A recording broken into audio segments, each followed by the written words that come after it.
সম্পূৰ্ণ বস্তু আজিকালি ডিজিটেল হৈ গৈছে। আমি যদি হোটেলত গৈ বাহিৰৰ এখন হোটেলত গৈ চাহ একাপ অৰ্ডাৰ দিব লাগে, আমি অনলাইন যোগে দিব লাগিব বা ডিজিটেল দিব লাগিব। ইয়াত আপোনালোকে গৈ কোনো মানুহ নাপায়। গতিকে এনে এটা যুগত আমাৰ সন্তান আমি দিবলৈ বা আমাৰ সন্তান যেতিয়া উপস্থিত হ'ব, আমি আমাৰ সন্তানক এতিয়াৰ পৰাই ৰেডি কৰি ৰাখিব লাগিব। গতিকে সঁচাকৈ আমি শিক্ষাত প্ৰত্যেকে গুৰুত্ব দিয়াটো অত্যন্ত প্ৰয়োজন। আৰু আমি অৱহেলা কৰিলে নহ'ব। যিমান সমস্যা, যিমান নিপীড়ন নিৰ্যাতন হৈ আছে, কোনো ৰাজনৈতিক দলৰ বাবে নহয়, আমি একমাত্ৰ শিক্ষাৰ ক্ষেত্ৰত যে পিছ পৰি আছোঁ, ইয়াৰ কাৰণে হৈ আছে।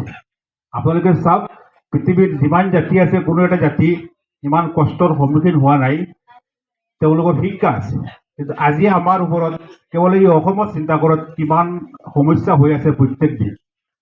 আজি আমাক বহুত বেয়াভাৱে ব্যৱহাৰ কৰা হৈছে, মানুহ হিচাপে গণ্য কৰা নাই, কেৱল মাত্ৰ আমাৰ শিক্ষাৰ অভাৱৰ কাৰণে। গতিকে আমি এই সময়ৰ লগত আমাক মিলাই ৰাখিবৰ কাৰণে, আমি খোজ দিবৰ কাৰণে আমি আমাৰ সন্তানক, আমাৰ ওচৰ চুবুৰীয়াক শিক্ষাৰ ক্ষেত্ৰত আমি আগুৱাই লৈ যাব লাগিব। আৰু শিক্ষা পৰম্পৰাগত শিক্ষা দিলে নহ'ব, আগন্তুক দিনৰ কাৰণে আমি তেওঁলোকক প্ৰস্তুত কৰি তুলিব লাগিব। নিশ্চয় হ'বনে নাই?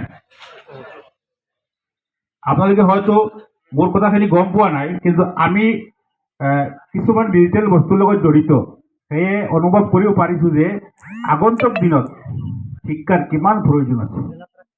আমি ডক্টৰৰ ওচৰত যাব নোৱাৰিম, বেংকত গৈ টকা উইথড্ৰ কৰিব নোৱাৰিম, এনেধৰণৰ ছিষ্টেম আহি যাব যে আমাৰ দৰে মানুহৰ কোনো কামেই নহ'ব।